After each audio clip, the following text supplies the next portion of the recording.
हमारे देश के महानगर जैसे कि दिल्ली और मुंबई हमेशा से ही लोगों को एक अच्छी नौकरी और एक अच्छे भविष्य से लुभाते आए हैं। मगर क्या ये अपॉर्चुनिटीज औरतों और मर्दों के लिए बराबर है?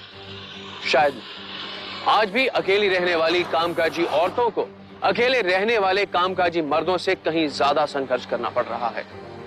हम आए दिन अकेली रहने वाली लड़कियों और महिलाओं पर हो रही वारदात की खबरें सुनते और पढ़ते रहते हैं। मगर क्या केवल इनको सुनना और इन पर चर्चा करना ही काफी?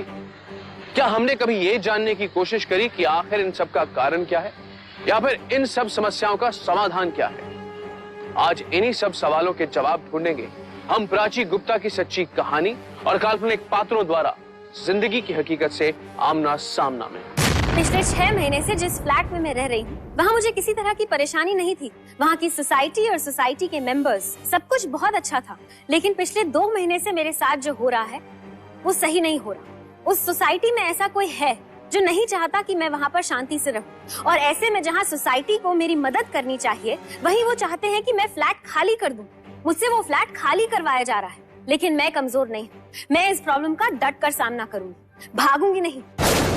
प्राची जिस सोसाइटी में रह रही है उस सोसाइटी का मैं सेक्रेटरी हूँ और उसका ऐसा सोचना गलत है। सोसाइटी ने प्राची को फ्लैट खाली करने के लिए कहा है, उसने उसका ही फायदा है। सोसाइटी में उसको कुछ कठिनाइयों का सामना करना पड़ रहा है, उससे उसको छुटकारा मिल जाएगा। प्राची एक अकेली लड़की है और हम नहीं चाहते कि उसकी कठिनाइयां और बढ़े।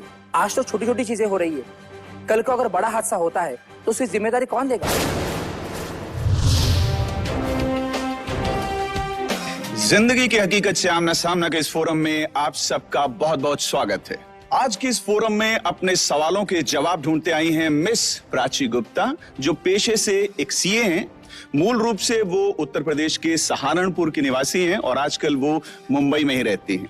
इस केस के दूसरे पक्ष हैं मिस्टर जयंत देशपांडे, जो उस सोसाइटी के सेक्रेटरी हैं जहां प्राची जी रहती हैं। प्राची जी का ये कहना है कि उनकी सोसाइटी ने उन्हें एक एविक्शन नोटिस भेजा और जल्द से जल्द फ्लैट खाली करने के लिए कहा, जबकि प्राची जी ऐसा नहीं चाहती हैं। और इसी उम्मीद के साथ वो इस फोरम में आई हैं कि उनका पक्ष भी सुना जाए और इस तरह उन्हें फ्लैट खाली करने के लिए मजबूर ना किया जाए। हम प्राची जी की समस्या को सुलझाने की पूरी कोशिश करेंगे और इस कोशिश में हमारी मदद करेंगे इस समाज के अलग अलग वर्गों से आए कुछ दर्शक गण जो यहाँ उपस्थित हैं। आप सबका भी हम स्वागत करते हैं इस फोरम में। फोरम की कार्रवाई शुरू हो उससे पहले मिस्टर जयंत और प्राची, हम आप दोनों से कहना चाहेंगे कि फोरम का जो भी अंतिम निर्णय होगा आपकी समस्या के संदर्भ में, वो आप दोनों को बिना किसी शर्त के मानना होगा। आप तैयार हैं? प्राची, चूंकि केस लेकर आप आई हैं इस फोरम में, इसलिए हम चाहेंगे कि आप अपनी समस्या हमें विस्तार से बताएं। जी बिल्कुल मैम, मैं लक्ष्मी निकेतन सोसाइटी में रहती हूँ। वहाँ पर मेरा एक 1 BHK का फ्लैट है। मैं उस फ्लैट में अकेली रहती हूँ और मुझे लगभग 6 महीने हो चुके हैं वहाँ पर रहते। लेकिन आज तक कभी भी ऐसा नहीं हुआ कि मेरी वजह से वहाँ पर सोसाइटी में किसी को दिक्कत हुई हो। लेकिन मेरे इस अच्छे बर्ताव का कोई फायदा नहीं हुआ मैम, क्योंकि मुझे 10 दिन पहले सोसाइटी के तरफ से एक नोटिस आया जिसमें साफ साफ लिखा था कि मैं उस घर को जल्द से जल्द छोड़ दूं। अच्छा प्राची जी, जब आपको ये नोटिस मिला तो उस घर को खाली करने की कोई वजह, कोई कारण बताया गया था? नहीं, बिल्कुल भी नहीं। उस नोटिस में ऐसा कुछ नहीं लिखा था जिसकी वजह से मैं घर खाली करूं। जयंत जी, हम चाहेंगे कि आप इस बात पर रोशनी डालें कि आपकी सोसाइटी की तरफ से इन्हें एविक्शन लेटर क्यों दिया गया?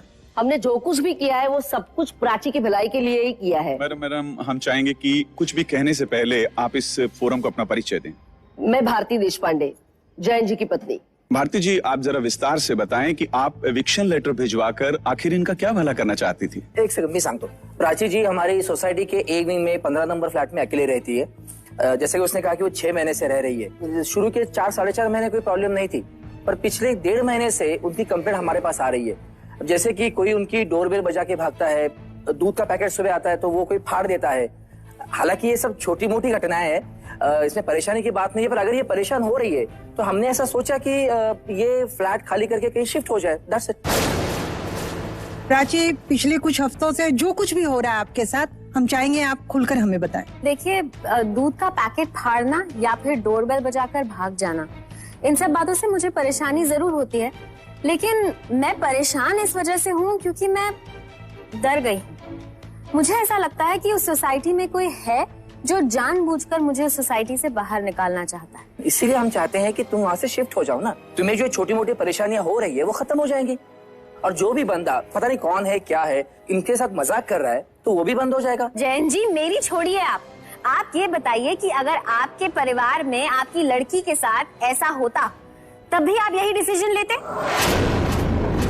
या फिर आप इस बात को छोटी और मामूली इस वजह से कह रहे हैं क्योंकि ये मेरे साथ हो रहा है, क्योंकि उस बिल्डिंग में मैं अकेली रहती हूँ रेंट पर? बताइए। प्राची, हम लोग मानते हैं कि तुम्हें परेशानी हो रही है, इसीलिए तो हम तुम्हारी मदद कर रहे हैं ना। Exactly. और तुम बढ़ा चढ़ा के ये सब बातें कर रही हो। अरे कितनी मामूली सी बात है, हमारे घर की डोरबेल बजाकर भी बच्चे भाग जाते हैं। लेकिन क्या आपके साथ भी ऐसा होता है कि आपको कोई धमकी भरे खत भेजता है?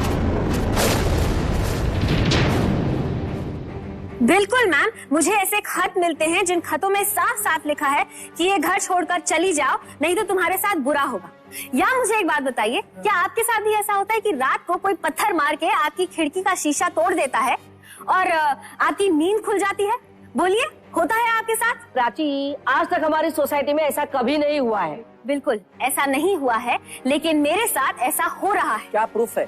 मेरे पास प्रूफ है। क्या प्रूफ है बताओ? मेरे पास चिट्ठियां हैं, मेरे पास फोटोग्राफ्स हैं जिसमें साफ साफ आप देख सकते हैं कि किस तरह मेरी खिड़की का शीशा तोड़ा गया है। देखिए। यहाँ से चली जाओ, भलाई इसी में है। जितना जल्दी हो सके ये फ्लैट खाली कर दो, तुम्हारे लिए सिर्फ यही अच्छा होगा। ये फ्लैट और सोसाइटी छोड़ दो, वरना तुम्हारे साथ अच्छा नहीं होगा।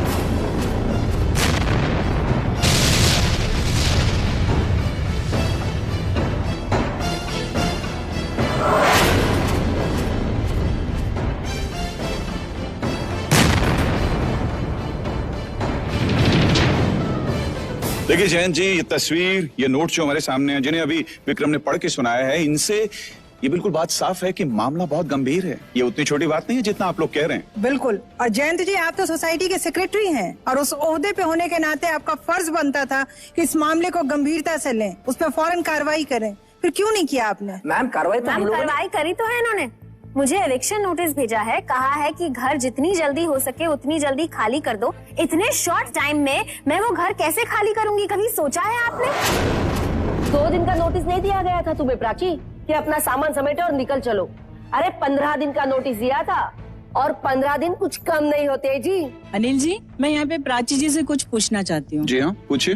प्राची जी, अब तक इतना हो रहा है आपके साथ में, तो आपने अभी तक पुलिस में कंप्लेन क्यों नहीं की? बिल्कुल, मैंने चाहा कि मैं पुलिस में कंप्लेन करूं, लेकिन भारती जी और जयंत जी ने मुझे मना कर दिया। कहा कि पुलिस में मत जाओ, अगर पुलिस में जाओगी तो बात बिगड़ेगी। पुलिस कंप्लेन से बात बिगड़ेगी? जयंत जी, क्या मतलब है इसका? हमारे सोसाइटी में इज्जतदार लोग रहते हैं, फैमिली वाले लोग रहते हैं। अगर पुलिस आती तो बदनामी होती ना हमारी सोसाइटी की। तो जयंत जी, एक मिनट, आप जिस सोसाइटी की बात कर रहे हैं जहाँ पर इज्जतदार लोग रहते हैं, शरीफ लोग रहते हैं, उसी सोसाइटी में मैं भी रहती हूँ और ये सारी प्रॉब्लम्स मेरे साथ हो रही हैं वहीं पर। और जयंत जी, मैंने सोचा था कि आप हर वक्त की तरह इस बार भी मेरी मदद करेंगे, लेकिन आपकी तरफ से मुझे कोई सपोर्ट नहीं मिला है। हाँ, बता दूं आपको। ये तुम्हें किस तरह से मदद कर रहे थे? अरे भारती जी, आप तो जानती हैं आपकी सोसाइटी में बैचलर्स को फ्लैट मिलना कितनी मुश्किल बात है। बोलिए, ऐसे में मेरे लैंडलॉर्ड से इन्होंने बात करी और इतना अच्छा फ्लैट मुझे मिल गया। प्राची, तुम्हें घर किसने दिलाया, इस बात की चर्चा करने के लिए हम लोग यहाँ नहीं आए हैं। तुम बात बदलने की कोशिश मत करो और मेरे पति को बीच में मत घसीटो, समझी? हमारी सोसाइटी में आज तक ऐसा कभी किसी के साथ नहीं हुआ, तुम्हारे साथ ही हो रहा है। क्यों? क्या मतलब है आपकी इस बात का? अरे तुम्हारी लाइफ स्टाइल, तुम्हारा रहन सहन की वजह से ये सब हो रहा है। भारती जी, आप कैसी बातें कर रही हैं? आप खुद एक औरत होकर दूसरी औरत का डर, उसकी परेशानी नहीं समझ रही हैं? और क्या कर सकती हूँ मैम, मैं जो कुछ भी है सच बोल रही हूँ। देखिए, ताली एक हाथ से तो नहीं बजती। शरीफ घर की लड़कियों के साथ ये सब कुछ नहीं होता है, ये सब कुछ प्राची जैसी लड़कियों के साथ होता है। प्राची जैसी लड़कियों के साथ होता है का क्या मतलब है आपका? मतलब आप समझती क्या है मेरे बारे में? बताइए। मुझे तो लगता है कि ये सब कुछ जानबूझकर कर रहे हैं ताकि सब लोगों का ध्यान उसकी तरफ जाए, बस। देखिए भारती जी, आपको अपनी बात इस फोरम में रखने का पूरा हक है, लेकिन इस तरह आप किसी पे उंगली नहीं उठा सकती। इस बात की अनुमति हम नहीं दे सकते आपको। मुझे किसी पर उंगली उठाने का कोई शौक नहीं है, लेकिन मैं भी क्या करूं, जो दिखाई देता है वही तो बोल दिया मैंने आपको। अरे ये लड़की अगर इतनी सीधी है तो रोजाना इसके घर पर इतने सारे लड़के और मर्दों का आना जाना है, उसके बारे में ये क्या कहती है?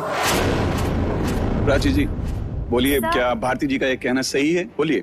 सर मुझे बिल्कुल पता नहीं है कि इन लोगों ने क्या देखा है, किसको देखा है और क्या समझा है उस बात को लेके, लेकिन हो सकता है जिन लोगों को इन्होंने मेरे घर में आते जाते देखा हो वो मेरे बिजनेस क्लाइंट्स हैं। I am a chartered accountant, मैं घर से ही प्रैक्टिस करती हूँ और कई बार ऐसा होता है कि मेरे घर पे मेरे बिजनेस क्लाइंट्स आते हैं पेपर्स, डॉक्यूमेंट्स कलेक्ट करने के लिए या फिर कई बार ड्रॉप करने के लिए, तो हो सकता है वही कारण हो। हर दूसरे शनिवार तुम्हारे घर में पार्टी होती है, दारू पी जाती है और देर रात तक कितने सारे लड़के तुम्हारे घर पर पड़े रहते हैं। मैं अपने घर में क्या करूं उससे आपको क्या लेना देना? अरे सबसे बड़ी बात तो यह है कि मैं अपनी कंप्लेंट्स लेकर यहाँ पर इस फोरम में आई और आप सबके सामने मेरे ऊपर ही कीचड़ उछाल रही हैं। मेरे पास फालतू का टाइम नहीं है तुम पर नजर रखने के लिए। ये सारी बातें मुझे तुम्हारे भाई ने बताई, उसने तुम्हारे घर में दारू की बाटलियां देखी है, समझी ना? मैंने कोई जासूसी नहीं की तुम्हारी। हाँ तुम महाराज का औरत का जासूसी नहीं करी आपने, मेहरबानी करी, लेकिन मैं अपने घर में क्या करती हूँ इससे आपको कोई लेना देना नहीं होना चाहिए। मैं यहाँ अपना टाइम बर्बाद करने नहीं आई हूँ, बल्कि इसलिए आई हूँ ताकि मेरी जैसी सिंगल वर्किंग वुमन को इस तरह की प्रॉब्लम्स फेस ना करनी पड़े। मैडम ये कैसी लड़की है ये हम सब जानते हैं, बस डर इस बात का है कि इसकी वजह से हमारी सोसाइटी की बहू बेटियां न बिगड़ जाए। देखिए भारती जी, पहले भी हमने आपको कहा, एक बार फिर कह रहे हैं कि आप इस तरह किसी के चरित्र पर कृपया उंगली ना उठाएं। आप मुझ पर विश्वास कीजिए, मैं सब सच कह रही हूँ। चाहिए तो आप इसकी बाई को बुलाओ, वो बताएगी आपको कि प्राची किस टाइप की लड़की है। अच्छा, प्राची जी की बाई हैं यहाँ उपस्थित? जी बाहर है। ओके, प्लीज उन्हें एस्कॉर्ट करके ले आइए। बाई लगो बोला ते भक्ती ना काय करायचं ते सर।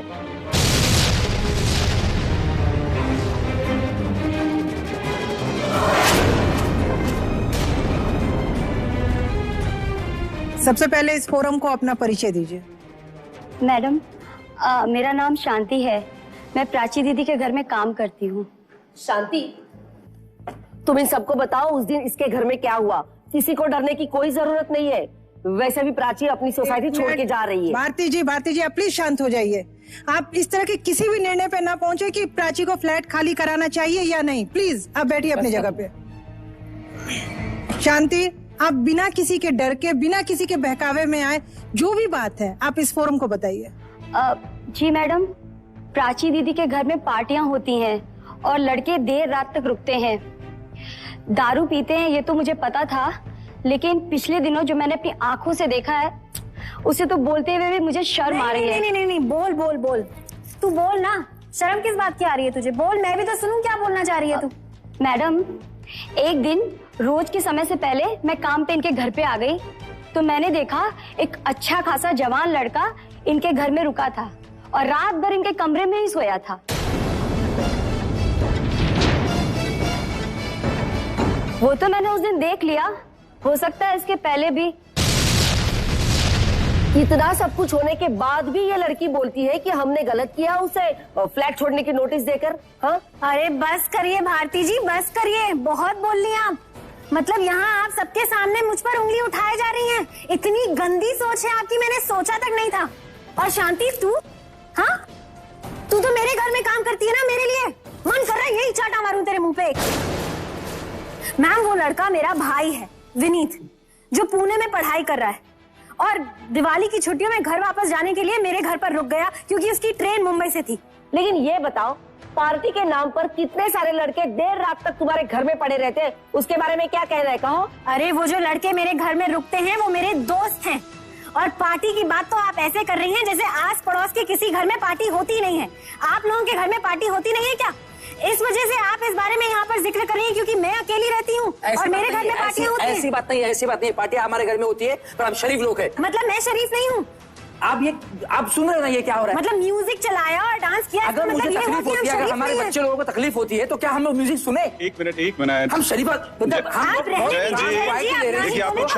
सिर्फ नोटिस दे रहे हैं, हम उसको हाथ धक्के वगैरह निकाल तो नहीं रहे। ये क्या बात का वातावरण बन रहा है? ठीक है, हम समझ रहे हैं आप क्या कहना चाह रहे हैं। प्लीज आप शांत हो जाएं, बैठ जाएं। प्राची जी आप भी बैठ शांत जाइए। रहा, तू मध्ये मध्ये बोलू नकोस। तू मला तुला सांगतो शांत राहा म्हणून, ते सांगते तर शांत राहील तुला। तुला बोलतो मैं, तू शांत रहा। काय चाललंय? आपसे कह रहे हैं हम, प्लीज बैठ जाइए। प्राची जी आप भी आइए अपनी जगह पर, प्लीज बैठ जाइए। देखिए प्राची जी को जो इस फ्लैट से निकालने का सोसाइटी का फैसला है उसमें ये फोरम इंटरफेयर नहीं कर सकता, लेकिन हाँ प्राची जी की जो परेशानी है उसे भी नजरअंदाज नहीं किया जा सकता। और यहाँ सवाल है एक अकेली लड़की का जो मुंबई जैसे